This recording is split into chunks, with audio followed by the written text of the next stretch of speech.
आज की दुनिया में एआई का इस्तेमाल हर जगह हो रहा है। कोई इसका यूज पढ़ाई के लिए करता है तो कोई अपने रोजमर्रा के काम आसान बनाने के लिए। लेकिन क्या आपने कभी सोचा है कि एआई एक मर्डर केस को सुलझाने में भी मदद कर सकता है? आज हम बात करने वाले हैं एक ऐसे ट्रिपल मर्डर केस की जो लगभग 19 साल तक पुलिस और इन्वेस्टिगेशन एजेंसीज के लिए एक पहेली बना रहा। लेकिन फिर एक पुरानी तस्वीर, एक नई टेक्नोलॉजी और पुलिस की लगातार मेहनत ने वो कर दिखाया जिसकी उम्मीद लगभग खत्म हो चुकी थी। तो बिना किसी देरी के चलिए जानते हैं केरला के इस हैरान कर देने वाले ट्रिपल मर्डर केस की पूरी कहानी।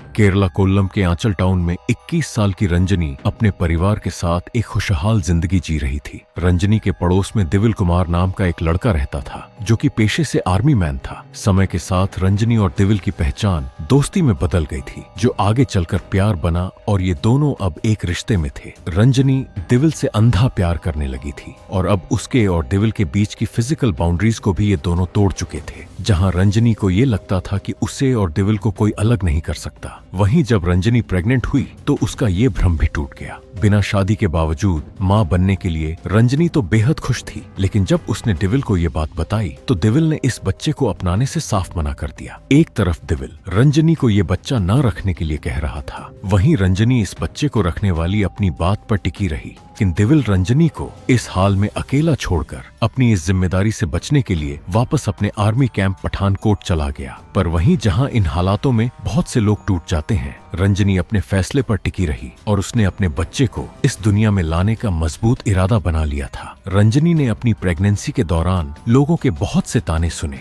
जहां लोग उसे एक चरित्रहीन महिला की नजरों से देख रहे थे, लेकिन वो किसी भी हाल में अपने बच्चों को उनका हक दिलाना चाहती थी, जिसके लिए उसने केरला के वुमेन कमीशन की मदद से दिविल को डीएनए टेस्ट करवाने का एक नोटिस भिजवाया। जब भी वो पठानकोट आर्मी कैंप से वापस आए, समय बीता और रंजनी की डिलीवरी का टाइम भी पास आ गया। रंजनी अपनी मां संथम्मा के साथ त्रिवेंद्रमपुरम के एक हॉस्पिटल में चली गई, जहां उसकी मुलाकात अनिल नाम के आदमी से हुई। बातचीत करते हुए अनिल ने रंजनी को बताया कि वो भी रंजनी के गांव से ही है, जिसके बाद रंजनी और संथम्मा अनिल के साथ काफी घुल मिल गए थे। दोनों को ही अनिल का व्यवहार बहुत अच्छा लगा क्योंकि वो काफी मददगार इंसान था। साथ ही डॉक्टर रंजनी के सी सेक्शन सर्जरी की बात कर रहे थे, जिसमें खून की जरूरत भी पड़ सकती थी। वहां अनिल सबसे आगे आकर रंजनी की मदद के लिए खड़ा हुआ। उसने कहा, अगर रंजनी को खून की जरूरत पड़े तो मैं दे सकता हूँ। और इस पॉइंट पर संथम्मा और रंजनी अनिल की अच्छाई पर पूरा भरोसा कर चुके थे। जिसके बाद रंजनी ने अब अनिल को सारी बातें बताई कि कैसे दिविल ने उसके साथ धोखा किया, जिस पर अनिल ने रंजनी को ये भरोसा दिलाया कि जैसे ही दिविल पठानकोट से आता है तो अनिल रंजनी की मदद करेगा उसे न्याय दिलाने में। कुछ समय बाद रंजनी की 2 जुड़वा बेटियों का जन्म हुआ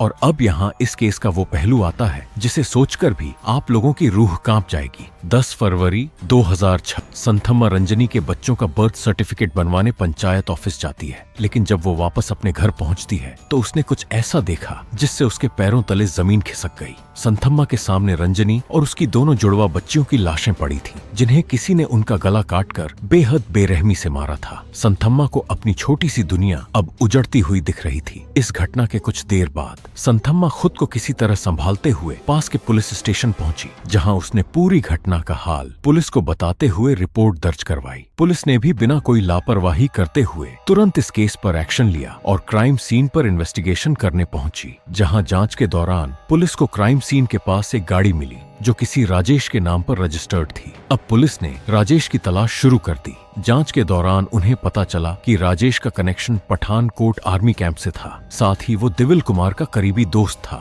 ये जानकारी सामने आते ही पुलिस का शक और गहरा हो गया। एक तरफ दिविल पहले से ही इन्वेस्टिगेशन के दायरे में था और अब उसका दोस्त राजेश भी पुलिस के रेडार पर आ चुका था, लेकिन जब पुलिस ने दोनों तक पहुंचने की कोशिश करी तब तक बहुत देर हो चुकी थी। दिविल और राजेश दोनों अचानक गायब हो चुके थे। जैसे जैसे जांच आगे बढ़ी, पुलिस को एक और हैरान कर देने वाली बात पता चली। राजेश सिर्फ दिविल का दोस्त ही नहीं था, बल्कि वही शख्स था जो कुछ महीनों पहले त्रिवेंद्रमपुरम के हॉस्पिटल में अनिल कुमार नाम की झूठी पहचान के साथ रंजनी और उसकी मां का भरोसा जीत रहा था ताकि सही मौका देखकर वो दिविल के साथ मिलकर रंजनी और उसके बच्चों को मार सके। पुलिस ने दिविल और राजेश की तलाश में कोई कसर नहीं छोड़ी। कई जगहों पर छापे मारे गए, रिकॉर्ड्स खंगाले गए और अनेकों लीड्स पर काम किया गया, लेकिन इतनी मेहनत के बाद भी पुलिस को उन दोनों का पता नहीं चल पाया। जांच धीरे धीरे ठंडी पड़ने लगी, लीड्स खत्म हो चुकी थीं और आरोपी कहीं भी नजर नहीं आ रहे थे। समय के साथ ये केस भी फाइल्स के ढेर में दबकर रह गया। लोग इस केस को भूलने लगे थे। 1 साल, फिर 5 साल और देखते ही देखते पूरे 19 साल बीत गए। ये केस अब एक कोल्ड केस बनता जा रहा था और ऐसा लगने लगा था जैसे दोनों आरोपी हमेशा के लिए कानून की पकड़ से बच निकले हों। लेकिन सच देर से ही सही मगर सबके सामने आ ही जाता है। साल 2024 केरला पुलिस कुछ पुराने केसेस को फिर से देख रही थी और इसी दौरान 2006 के एक केस से उनके हाथ 2 लोगों की तस्वीरें लगी जो दिविल और राजेश की थीं, जिसके बाद ये तस्वीरें उन्होंने अपने टेक्निकल इंटेलिजेंस टीम को दी,